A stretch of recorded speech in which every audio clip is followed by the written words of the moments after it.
My name is Talia.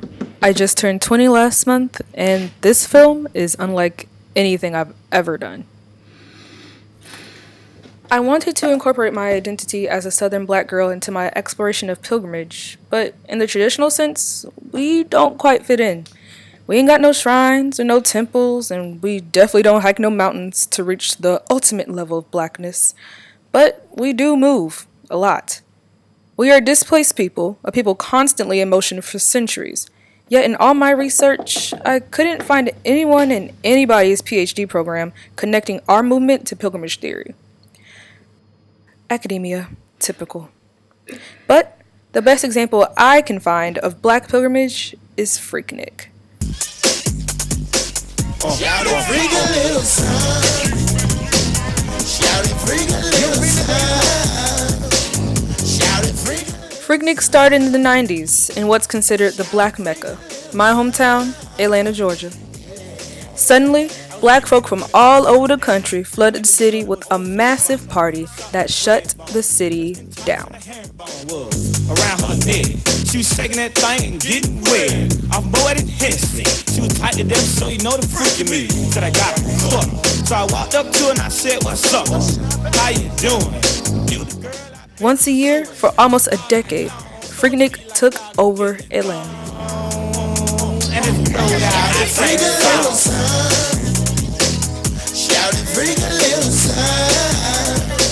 but alas, I wasn't even born yet, so I can't really speak on that. But what I can speak on is moving in Japan as a black woman. So, without further ado, I bring us into the pilgrimage conversation with the story of how black folk move in Japan, how they create spaces in community here, and how it fits into the movement narrative that began all those centuries ago. I'm gonna ride the chariot in the morning, Lord. Ride the chariot in the morning, Lord. I'm getting ready for the judgment day, my Lord, my Lord. Are you ready, my brother? Oh yeah. Are you ready for the journey? Oh yeah. Do you wanna see my Jesus? I'm ready for the chariot, 'cause I'm ready to go. I'm gonna ride the chariot in the morning, Lord. Ride the chariot in the morning, Lord.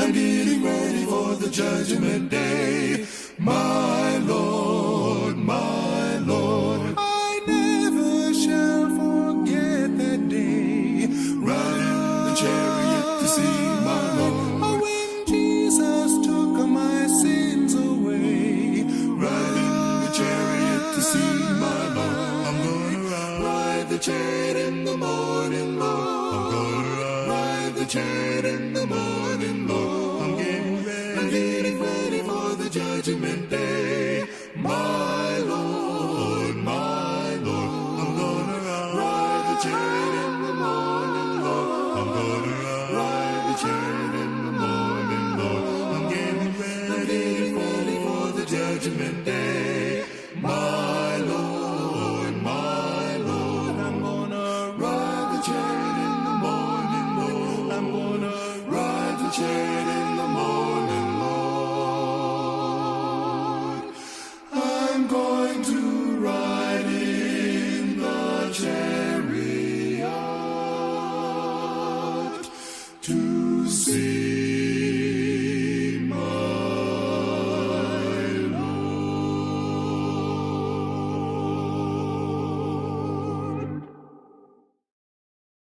Since we're on the subject of my hometown, New Orleans, and there's a lot of home folks in the house, yeah, it's loaded with gumbo eaters. We're gonna play way down yonder in New Orleans. Yes, sir.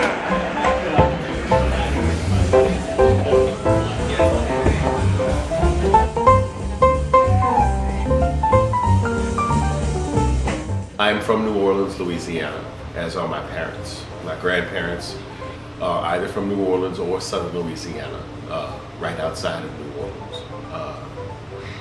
As fate would have it, I met a woman and I came to Japan to teach English. And she's an attorney. We talked and she said that Japan had need of my level of expertise. little did we both know that regardless of what Japan needed, they didn't want it. They just weren't interested. So after a few years of frustration, I opened this space here, Bistro New Orleans. I like the idea that there's a safe space. And people say, safe from what? And I go, sometimes you just want to sit down and just, even if you say nothing, it's just comforting being in the presence of someone who understands. Particularly when we see the cultural biases here in Japan. Much like comfort food, sometimes we want comfort company. Something that allows us to recharge so that we're not on guard, and a place where we can feel familiar. But I think that's really what this space offers, in the very least. Even if I'm not here, people can come here, and they know that they can be black here. Even if my Italian Egyptian chef is here and my Japanese waitress, if they're the only two here, people still, they and I think my staff understands that too.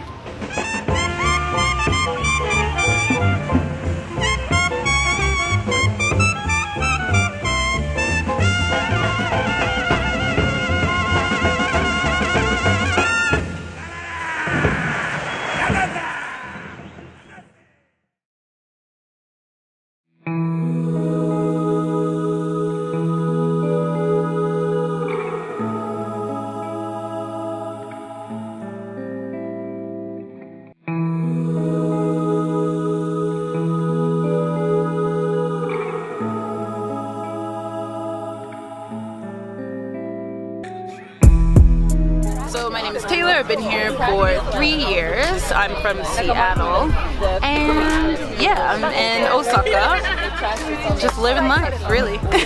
So I came here 3 years ago because I love anime and manga. I've been reading it and watching it since elementary. I took Japanese in high school, so I can read it. Hiragana, katakana, na kanji. Can't really speak too well, I'm still learning. But I think I came here to find a part of myself, because my interest was kind of weird back home. I just wanted to know, like, what is this place that I like so much? Like, what is it really like, Which I think is important when you have an interest in another country. Like, don't just like it from far away, unless your financials say you have to do that. But eventually, I think you should go and seek out that place. So coming into, coming to Hanami, hanging out with black people is fine, because I feel like, honestly, like I'm back in America. But then, you go out and you're walking around and you're by yourself, and then you see somebody give you a look, what is that? Or a kid is kind of scared of you, and you just got to deal with it. I don't know, and it's a sense of discovery, and I think that's kind of the new wave that us new black people, young black people are on, and I think that's kind of where we fit into this new migration pattern nowadays, just discovery.